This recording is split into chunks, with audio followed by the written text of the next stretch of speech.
मेरी first job में मुझे अमेरिकन्स के साथ इंग्लिश में बात करनी थी, जिसका मतलब है कि ना सिर्फ मुझे अपनी बात कहनी थी बल्कि उनको समझानी भी थी, और ना सिर्फ उनकी बात सुननी थी बल्कि समझनी भी थी।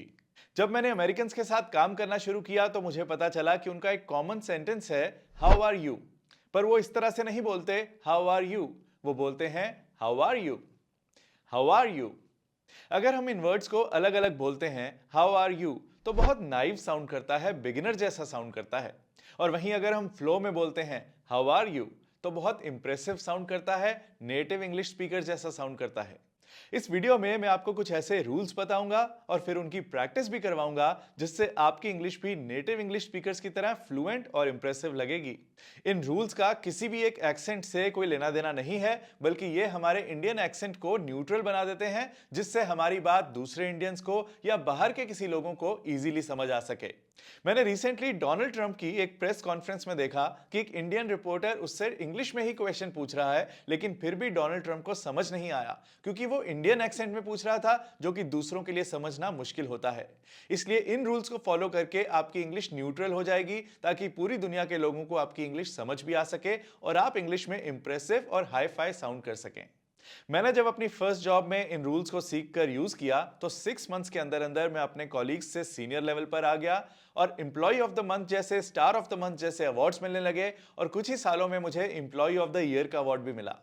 अगर आपको भी अपने करियर में फास्ट ग्रोथ चाहिए तो इस वीडियो को ध्यान से सुनना। हम स्टार्ट करेंगे शॉर्ट और सिंपल सेंटेंसेस के साथ, और उसके बाद लॉन्ग सेंटेंसेस की प्रैक्टिस भी करेंगे। तो चलिए शुरू करते हैं। पहला रूल देखते हैं। जब हमें दो ऐसे वर्ड साथ में बोलने हो जिसमें पहले वर्ड के एंड की साउंड और दूसरे वर्ड के स्टार्ट की साउंड लगभग एक जैसी हो, तो हम उसे एक फ्लो में बोलते हैं। चलिए कुछ एग्जांपल्स देखते हैं। बेस्ट टाइम, इसे हम बेस्ट टाइम नहीं बोलते। फास्ट ट्रेन, फास्ट ट्रेन नहीं। आप इन वर्ड्स को मेरे पीछे पीछे बोलो ताकि आपकी प्रैक्टिस होती चली जाए, और इन वर्ड्स को मुंह में नहीं बोलना, जोर जोर से बोलना है, लाउडली बोलना है। नेक्स्ट डे, नेक्स्ट डे नहीं। सॉफ्ट टच, सॉफ्ट टच नहीं। लेफ्ट टर्न, लेफ्ट टर्न नहीं। बैड डे, बैड डे नहीं। बिग गेम, बिग गेम नहीं। लास्ट समर, इसमें ट की साउंड ऑलमोस्ट चली ही जाएगी, लास्ट समर नहीं। फर्स्ट चॉइस, फर्स्ट चॉइस नहीं। लॉस्ट चांस, लॉस्ट चांस नहीं। ग्रेट टीचर, ग्रेट टीचर नहीं। वाइड डोर, वाइड डोर नहीं। Hard day, deep pool. Final lesson, old man, good deal. Big prize, ग की sound बहुत हल्की आएगी। हॉट टी, हॉट टी नहीं। स्मार्ट किड, स्मार्ट किड नहीं। नेक्स्ट रूल, जब किसी सेंटेंस में व्हाट डू यू आए तो वो फ्लो में बोला जाता है, what do you, what do you. चलिए कुछ एग्जांपल्स देखते हैं, मेरे पीछे पीछे जरूर बोलना। What do you want, what do you want. What do you see, what do you see. What do you do, what do you do. What do you think, what do you think. What do you like to watch? What do you like to watch? Next rule, जब किसी sentence में what are you आए तो वो flow में बोला जाता है, और what में ट की साउंड लगभग ड जैसी हो जाती है, हल्की ड की sound. What are you? What are you? चलिए कुछ सेंटेंसेस देखते हैं, प्रैक्टिस करते हैं। What are you doing? What are you doing? What are you thinking? What are you thinking? What are you eating? What are you eating? What are you watching? What are you watching? What are you planning? What are you planning? Next rule, did you जब साथ में आए तो did के आखिरी वाले ड की साउंड हल्की हो जाती है, लगभग ना के बराबर हो जाती है, और you के य की साउंड ऑलमोस्ट ज बन जाती है। Did you? Did you? Examples देखते हैं। Did you call me? Did you call me? Did you eat anything? Did you eat anything?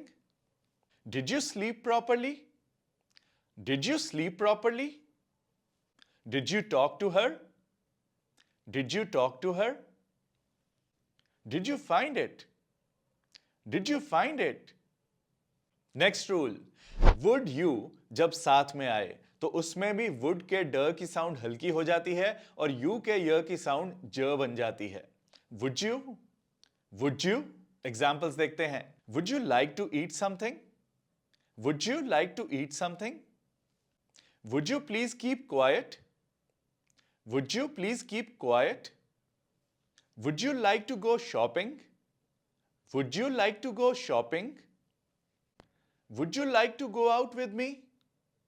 Would you like to go out with me? Next rule, can't you जब साथ में आए तो can't के ट की साउंड और you के य की साउंड मर्ज होके मिक्स होकर च बन जाती है। Can't you? Can't you? Examples देखते हैं। Can't you see? Can't you see? Why can't you behave properly? Why can't you behave properly?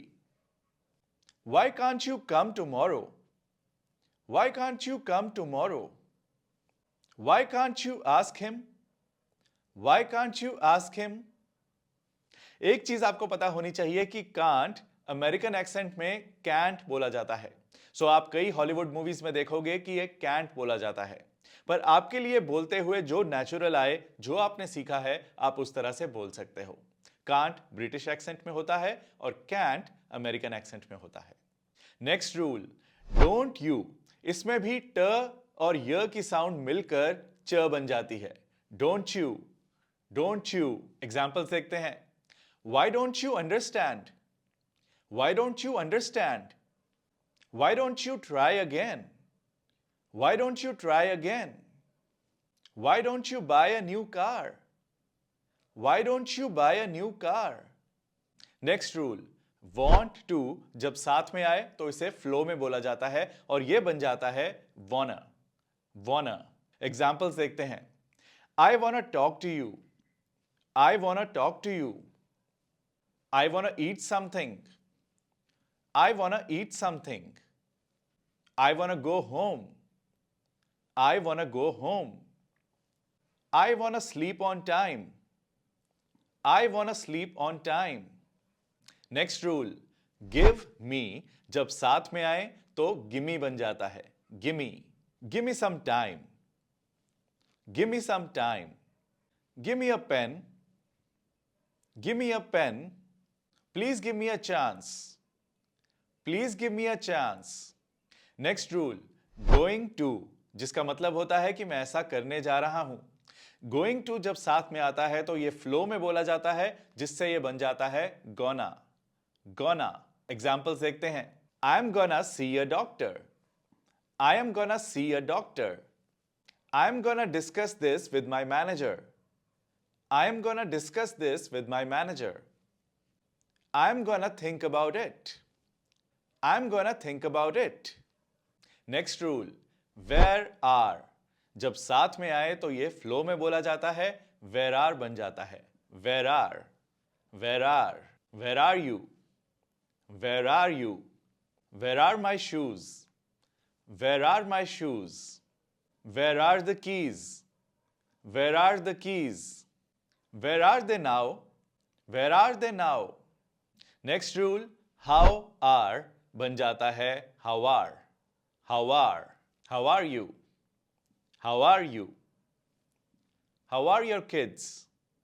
How are your kids? Next rule, it is साथ में आए तो it is बन जाता है। ट ड की तरह साउंड करता है it is. It is a cold day. ये एक ठंडा दिन है। He is, he is. He is not happy. She is, she is. She is. She is beautiful. They are, they are, they are, they are happy, they are happy। अब इसी तरह के कुछ और फ्रेजेस और सेंटेंसेस देखते हैं जो आप अपनी डेली लाइफ में यूज कर सकते हो। साथ साथ बोलना मत भूलना और जोर जोर से बोलोगे तो अच्छे से प्रैक्टिस होगी। स्टार्ट करते हैं। Too easy, too easy. Too easy बोलने की जगह बीच में व की साउंड लगाकर ब्रिज बनाकर एक वर्ड से दूसरे वर्ड में फ्लो कर सकते हैं। Too easy, no idea, no idea. No idea बोलने की जगह बीच में व की साउंड लगाकर ब्रिज बनाकर एक वर्ड से दूसरे वर्ड तक पहुंच सकते हैं। No idea. See it, see it. See it बोलने की जगह बीच में य की साउंड लगाकर ब्रिज बनाकर हम दूसरे वर्ड तक पहुंच सकते हैं। See it. पता नहीं चलता लेकिन हल्की सी य की साउंड आती है जो हमें एक वर्ड से दूसरे वर्ड तक ले जाती है। We agree. वी अग्री बोलने की जगह बीच में य की साउंड लगाकर एक वर्ड से दूसरे वर्ड को जोड़ा जा सकता है। Go ahead. गो अहेड बोलने की जगह बीच में व की साउंड लगाकर एक वर्ड से दूसरे वर्ड को जोड़ा जा सकता है। Go ahead. She always wins. She always को य की साउंड के साथ जोड़ दिया। She always wins. Who is it, who is it. My aunt is rich. My aunt is rich. My aunt की जगह my aunt. Do I know you. Do I know you. Do I know you की जगह do I know you. So interesting. So interesting. So interesting बोलने की जगह so interesting. No offence. No offence. I own a house. I own a house. I own की जगह I own. It is open. It is open. It is की जगह it is. Come on. Come on. Come on की जगह come on. He asked me. He asked me. He asked की जगह he asked. Do all the work. Do all the work. Do all की जगह do all. Be honest. Be honest की जगह be honest. य की साउंड के साथ दोनों वर्ड्स को जोड़ दिया। Be honest. She is amazing. She is amazing. She is amazing की जगह शी इज अमेजिंग। मैंने देखा है कि बहुत सारे टीचर्स इस सब्जेक्ट को इस तरह से पढ़ाते हैं कि वॉवल के साथ वॉवल लगाओ तो कौन सी साउंड आती है, कॉन्सोनेंट के साथ वॉवल लगाओ तो कौन सी साउंड आती है। इस तरह से ग्रामर में उलझकर इंग्लिश सीखना बहुत मुश्किल है। स्पोकन इंग्लिश सीखने के लिए बेस्ट तरीका होता है कि आप सुन सुनकर इंग्लिश सीखो और उसकी प्रैक्टिस करो। मैंने अपनी लाइफ में जिस तरह से इंग्लिश सीखी वो तरीका बिल्कुल अलग है। मैंने बिना ग्रामर में उलझे इंग्लिश भी सीखी और उसी इंग्लिश के बल पर अपने करियर में सक्सेस भी पाई। और अमेरिकन्स के साथ काम करके अपनी 16 इयर्स की जॉब के बाद मैंने अपनी सारी टेक्निक्स को एक कोर्स में डाल दिया जो avvalenglish.com पर अवेलेबल है। मुझे खुशी है कि मेरे कोर्स को इतना प्यार मिला कि मुझे India's most trusted online English coach का अवार्ड भी मिला और मेरे कोर्स को कंप्लीट करने के बाद जो सर्टिफिकेट मिलता है वो भी गवर्नमेंट ऑफ इंडिया का नेशनल स्किल डेवलपमेंट कॉर्पोरेशन का सर्टिफिकेट है। सो इस कोर्स को ज्वाइन करना हो तो आप avvalenglish.com पर विजिट करो और मेरा स्पोकन इंग्लिश कोर्स ज्वाइन कर सकते हो। इसमें रिकॉर्डेड लेसंस की ऑप्शन भी है और अगर आप चाहो तो लाइव क्लासेस भी ज्वाइन कर सकते हो। अगर होना है सफल तो फॉलो अव्वल।